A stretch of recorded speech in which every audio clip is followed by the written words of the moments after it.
Did you know that I have a video called The Power of No? Yeah, I do. You'll have to check it out. I'll have the video linked in the description box below this video. I'll also put a card up here so you can watch it after you watch today's video. Welcome. It's Tip Tuesday. I'm Tracy Hensel. I'm your certified professional coach and ICF credential holder. I help people just like you achieve goals and navigate relationships. If you'd like to learn more about me, check out my personal brand website as well as my coaching and consulting website. The power of no. And it is a very powerful word. It's a word that many have a very hard time using. And when they do, they struggle to follow through. Does this sound like you? Are you someone who says yes to everyone and to everything? And you have a very difficult time saying no? Well, it's very common. And in coaching, I typically can pinpoint why that is through various questions that I present to my client. But I'm going to share a little bit today about saying no and why many struggle so much. And it really comes from a place of fear. Often we call these people pleasers. While they have care and concern for other people, most people view people pleasers as that person who is so sweet. Oh, they're just the kindest person. They would do anything for anyone. Well, that may come off as a compliment, but is it really a compliment? Would you like someone to describe you as someone who's so sweet and so kind and would do anything for anyone? Maybe. I don't have that answer. But if you would be referred to as one of those type of people, there's a good chance that you're a people pleaser and you have a hard time saying no. You also may experience a lot of overwhelm because you're taking care of everyone else's needs, and you often feel behind on what you need to get done, your responsibilities, taking time for yourself, or achieving your goals because everyone else needs you and you're attending to everyone else. And often you believe you're being forced, they're making you, or someone is leaving it for you. But essentially you're just saying yes to all these areas and all these people because you have fear out of saying no. Now, that doesn't mean that we don't do for others. There is a balance to that. But we have to ask ourselves, is saying yes serving to me? Is it going to cause me stress and overwhelm? Is it also going to compromise other areas or other relationships because I can't say no? How is my disposition because I'm so overwhelmed by all of the responsibilities that others place on me? Am I often in a bad mood? Am I often showing up to others with my stress? Well, when we go back to fear, what is the fear? Well, often without even the person realizing it, there's a lot of fear of being loved. Fear of being loved, fear of being liked, fear of being accepted, fear of what others will think of me if I say no, fear of being viewed as incompetent, not worthy, not valuable.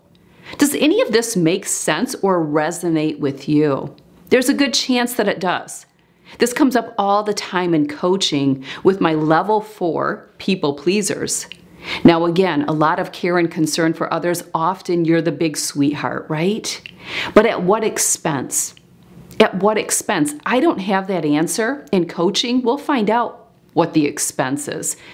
Because sometimes it can be your own relationship with your significant other or your spouse or even your children if you're people pleasing to all these outside sources. Or maybe it's your spouse or significant other that you say yes, yes, yes to, and you blame them when really you're the one that's at fault because you have all of this fear that you haven't even uncovered or identified. And actually, a lot of it comes from your upbringing. What did you witness in your home? Was mom a people pleaser? Did mom do? Or maybe you were guilt tripped by a parent or a loved one when you were a child and a teen.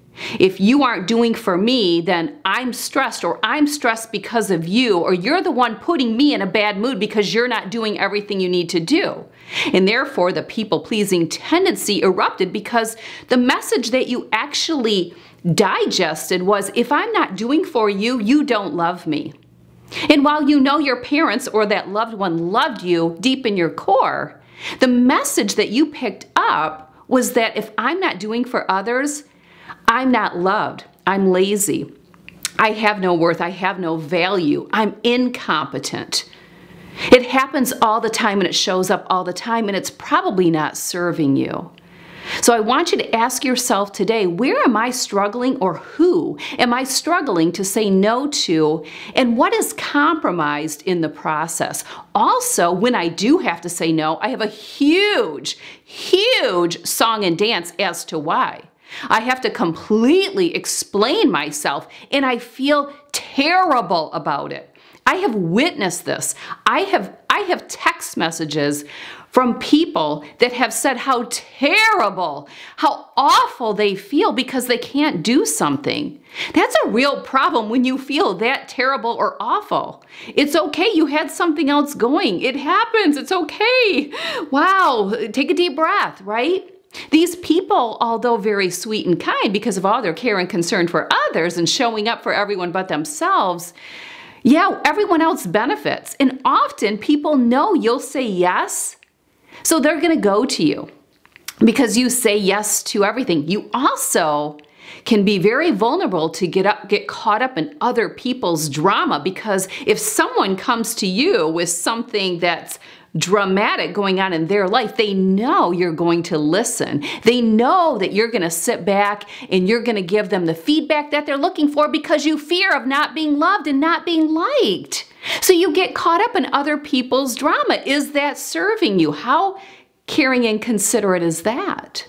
So often these people proclaim to be quite selfless when really they're being quite selfish, because what you're doing in your people pleasing and saying yes to everyone and everything is you don't want to feel what your tendency is to feel, because it doesn't feel good to not feel loved, not to feel liked, not to feel accepted, not to feel my worth and value. So I'll continue to say yes, yes, yes, yes, yes, and exhaust myself in the process so that I don't have to feel and face what I'm really feeling.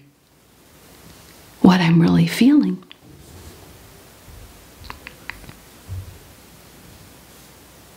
Yeah. Sound familiar? Sound familiar? Yeah, you're exhausted. You're completely exhausted, and it makes complete sense that you would be. And you're sacrificing yourself in the process. Now again, there's nothing wrong with having care and concern for other people, but you don't have to say yes to everything. And is that healthy? Is that healthy for you? Is that healthy for everyone else? There are times things just simply aren't going to serve our schedule, our family, or our needs. And it's okay. It's okay to say no. Give yourself that permission, and give yourself the permission that you don't have to explain yourself. I simply can't do it. I simply can't do it. And don't apologize. You did nothing wrong. Oh, the apologies that come with the people pleasers is incredible. They feel so bad. There's nothing to apologize. It simply just won't work. I have something else going. Or I'll get back with you. I have to check my calendar. The thing is if you have no calendar or schedule to check, or a spouse to check in with before you say yes, makes sense. People deep down may not respect you. Yeah, I mean, you're just kind of all over the place. You just say yes. So eager to say yes. A lot of food for thought. If this is you and it is so deep and it is so taxing, it's not everyone taking advantage of you.